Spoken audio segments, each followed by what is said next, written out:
34 मानक राष्ट्रलिपि पत्रिका।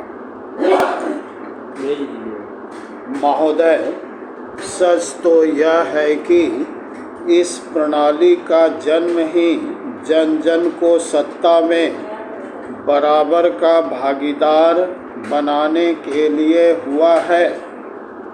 अब पहले जैसा न तो अवरोध रह गया है और न ही सत्ता के भागीदारों के अलग अलग स्तर रह गए हैं।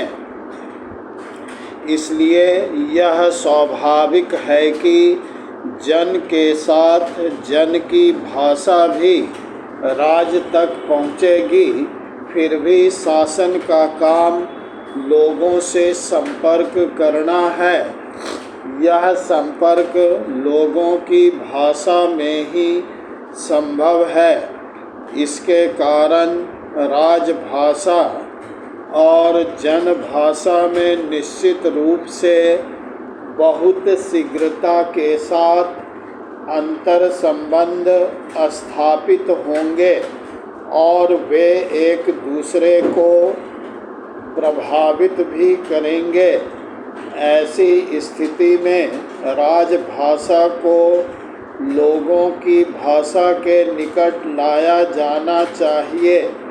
लोकतांत्रिक प्रणाली में तो राजभाषा जन जन के लिए होती है। पैराचिन, इस संदर्भ में माध्यमों की भी बात आती है।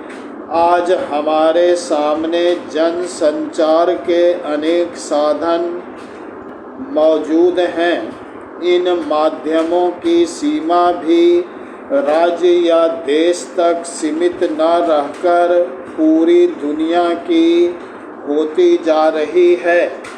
ऐसी स्थिति में अब कोस कोस पर वाणी वाली कहावत पुराने दिनों की बात बनती जा रही है।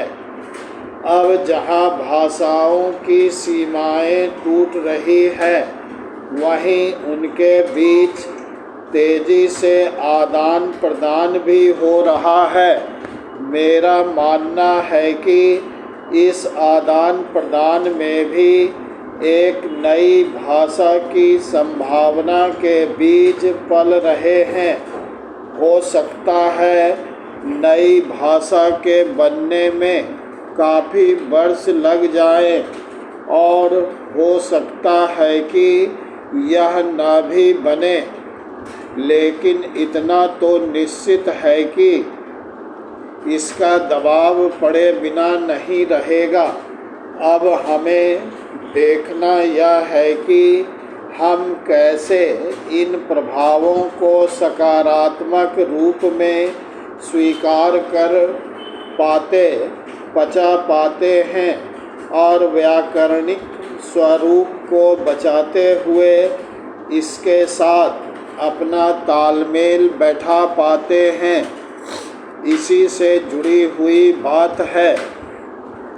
विज्ञान और तकनीक की भाषा की सांस्कृतिक पहचानों से जुड़ी भाषा अलग अलग हो सकती है, लेकिन जहाँ तक विज्ञान और तकनीक का सवाल है, ये न तो किसी विशेष सांस्कृतिक समूह से जुड़े होते हैं और न ही किसी वर्ग विशेष से। भले ही विज्ञान का जन्म किसी एक सांस्कृतिक समूह में क्यों न हुआ हो, लेकिन अपनी उपयोगिता के कारण वह धीरे धीरे अखिल विश्व का रूप ले लेता है। ऐसी स्थिति में हमें देखना यह होगा कि विज्ञान और तकनीक की भाषा किस तरह की हो। पैराचिन, मुझे लगता है कि विज्ञान और तकनीक की भाषा तैयार करने में हमें अपेक्षाकृत अधिक उदारता से काम लेना चाहिए, क्योंकि एक ओर तो उसके सामने विदेशी शब्दावली है और दूसरी ओर उसके सामने अपने देश के लोग हैं, उनकी जन भाषाएं हैं। यहाँ यह धर्म संकट खड़ा होगा कि इस विदेशी शब्दावली और देशज शब्दावली के बीच संतुलन कैसे बनाया जाए।